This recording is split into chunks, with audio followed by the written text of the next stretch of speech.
Hi hello ನಮಸ್ಕಾರ ಸ್ನೇಹಿತರೆ, ಕನ್ನಡ ಕಿರುತೆರೆ ಚಾನೆಲ್ಗೆ ನಿಮ್ಮೆಲ್ಲರಿಗೂ ಪ್ರೀತಿಯ ಸ್ವಾಗತ. ಸ್ನೇಹಿತರೆ, ಸ್ನೇಹಳ ಬಹುದಿನದ ಕನಸು ಅಂದರೆ IAS ಆಫೀಸರ್ ಆಗೋದು. IAS ಆಫೀಸರ್ ಆಗಬೇಕಂತಂದರೆ ಮೊದಲು ಸ್ನೇಹ ಎಕ್ಸಾಮ್ಗೆ ಪ್ರಿಪೇರ್ ಆಗಿರ್ತಾರೆ. ಹಾಗಾಗಿ ಎಕ್ಸಾಮನ್ನು ಬರೀಬೇಕಂತ ಎಲ್ಲ ರೀತಿಯ ಸಿದ್ಧತೆಗಳನ್ನ ಮಾಡಿಕೊಂಡು ಬಂಗಾರಮ್ಮ ಮತ್ತು ಸ್ನೇಹ ಇಬ್ಬರೂ ಸಹ ಎಕ್ಸಾಮ್ ಬರೆಯೋದಕ್ಕೆ ಬಂಗಾರಮ್ಮ ತನ್ನ ಸೊಸೆಯನ್ನು ತಾನೇ ಕಾರ್ ಡ್ರೈವ್ ಮಾಡಿಕೊಂಡು ಕರ್ಕೊಂಡು ಹೋಗ್ತಿರ್ತಾರೆ. ಆ ಒಂದು ಸಂದರ್ಭದಲ್ಲಿ ಸ್ನೇಹ ಮತ್ತು ಬಂಗಾರಮ್ಮ ಇಬ್ಬರೂ ಮಾತಾಡ್ತಾ ಹಾಗೆ ಕಾರ್ ಡ್ರೈವಿಂಗ್ ಮಾಡ್ತಾ ಇರ್ತಾರೆ.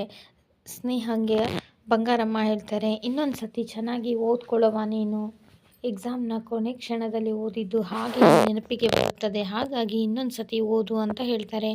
ಇಲ್ಲ ಅತ್ತೆ, ನಾನು ಚೆನ್ನಾಗಿ ಓದ್ಕೊಂಡಿದ್ದೀನಿ, ಇನ್ನೇನಿದ್ರೂ ಹೋಗಿ ಎಕ್ಸಾಮ್ ಬರೆಯೋದು ಅಷ್ಟೇ ಬಾಕಿ ಅಂತ ಸ್ನೇಹ ಹೇಳ್ತಾಳೆ.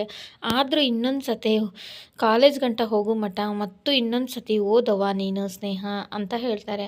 ಅತ್ತೆ ಓದ್ತೀನಿ ಅಂತೇಳಿ ಮತ್ತೆ ಇನ್ನೊಂದು ಸತಿ ಎಲ್ಲವನ್ನ ಬುಕ್ಕನ್ನು ತಿರುವು ಹಾಕಿ ಮತ್ತೆ ನಾನು ಓದ್ತೀನಿ ಅಂತೇಳಿ ಸ್ನೇಹ ಹಾಗೆಯೇ ಬುಕ್ಕನ್ನು ನೋಡ್ತಾ ಓದ್ತಾ ಇರ್ತಾರೆ. ಆ ಒಂದು ಸಂದರ್ಭದಲ್ಲಿ ಇಬ್ಬರೂ ಸಹ ಹೋಗ್ತಾ ಇರಬೇಕಂತ ಒಂದು ಕಾರಿನ ಬ್ರೇಕು ಫೇಲ್ ಆಗಿರುತ್ತೆ ಸ್ನೇಹಿತರೆ. ಆಗ ಬಂಗಾರಮ್ಮನ ಎಷ್ಟು ಕಂಟ್ರೋಲ್ ಮಾಡಿದ್ರೂ ಕಾರು ಕಂಟ್ರೋಲ್ಗೆ ಬರೋದೇ ಇಲ್ಲ. ಹಾಗೆ ಮುಂದೆ ಆಂಬ್ಯುಲೆನ್ಸು ಮತ್ತು ಅದರ ಪಕ್ಕದಲ್ಲಿ ಒಂದು ಹುಡುಗ ನಿಂತಿರ್ತಾನೆ. ಆ ಒಂದು ಸಂದರ್ಭದಲ್ಲಿ ಬಂಗಾರಮ್ಮ ಸೈಡಿಗೆ ಕಾರನ್ನು ತಗೊಂಡು ಬೇರೆ ರೂಟಲ್ಲಿ ಹೋಗಿ ಒಂದು ಮರಕ್ಕೆ ಡಿಕ್ಕಿ ಹೊಡಿತಾರೆ.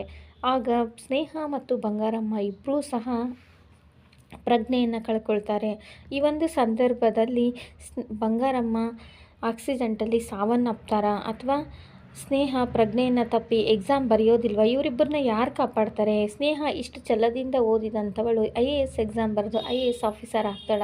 ಮುಂದೆ ಈ ಧಾರಾವಾಹಿ ಯಾವೆಲ್ಲ ತಿರುವುಗಳೊಂದಿಗೆ ಹೋಗುತ್ತೆ ಅನ್ನೋದನ್ನು ನಾನು ಸಂಪೂರ್ಣವಾಗಿ ಮುಂದಿನ ವಿಡಿಯೋದಲ್ಲಿ ತಿಳಿಸ್ಕೊಡ್ತೀನಿ ಸ್ನೇಹಿತರೆ. ಆ ಎಲ್ಲ ಮಾಹಿತಿ ನೀವು ತಿಳ್ಕೊಳ್ಬೇಕಂದ್ರೆ ವಿಡಿಯೋಗೊಂದು ಲೈಕ್ ಮಾಡಿ ಸ್ನೇಹಿತರೆ, ಹಾಗೂ ಚಾನಲನ್ನು ಸಬ್ಸ್ಕ್ರೈಬ್ ಮಾಡಿಕೊಂಡು ಸಪೋರ್ಟ್ ಮಾಡಿ.